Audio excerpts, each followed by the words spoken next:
America అధ్యక్షుడు Donald Trump ప్రపంచం ఉలిక్కిపడే వ్యాఖ్యలు చేశారు. ఇరాన్తో యుద్ధం ముదురుతున్న వేళ ఆ దేశ ఆర్థిక మూలాలను దెబ్బతీసేలా సంచలన వ్యాఖ్యలు చేశారు.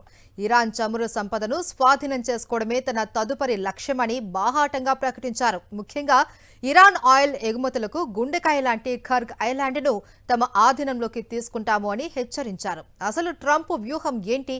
అమెరికా సైన్యం ఇరాన్ గడ్డపై అడుగు పెట్టబోతుందా? ఫైనాన్షియల్ టైమ్స్ కు ఇచ్చిన ఇంటర్వ్యూలో ట్రంప్ ఏం మాట్లాడారో ఇప్పుడు చూద్దాం.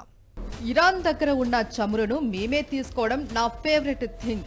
ఇవి ఫైనాన్షియల్ టైమ్స్ ఇంటర్వ్యూలో ట్రంప్ అన్న మాటలు.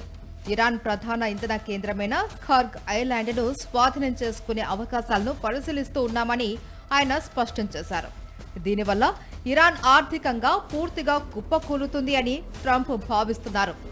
ఈ ఆపరేషన్ కోసం అమెరికా సైన్యం ఖర్గ్ ఐలాండ్లో కొంతకాలం ఉండవలసి వస్తుందని ట్రంప్ పేర్కొన్నారు. ఇరాన్ రక్షణ వ్యవస్థపై ప్రశ్నించగా వారికి అసలు రక్షణే లేదు, చాలా సులభంగా ఆ ప్రాంతాన్ని ఆక్రమించవచ్చు అని ధీమా వ్యక్తం చేశారు. ఇప్పటికే మధ్య ప్రాచ్యానికి అదనంగా 3,500 మంది అమెరికా సైనికులు చేరుకోవడం యుద్ధ వాతావరణాన్ని మరింత వేడెక్కించింది. ఒకవైపు దాడుల హెచ్చరికలు చేస్తూనే మరోవైపు దౌత్యపరమైన చర్చలు సాగుతున్నాయని ట్రంప్ వెల్లడించారు. పాకిస్తాన్ మధ్యవర్తిత్వం ద్వారా ఇరాన్తో పరోక్ష చర్చలు జరుగుతూ ఉన్నాయని, ఒప్పందం కుదిరితే యుద్ధం త్వరగానే ముగియవచ్చు అని ఆయన ఆశాభావం వ్యక్తం చేశారు. అమెరికా ప్రతిపాదించిన 15 పాయింట్ల ఫార్ములాపై ఇప్పుడు ప్రపంచవ్యాప్తంగా ఉత్కంఠ నెలకొంది.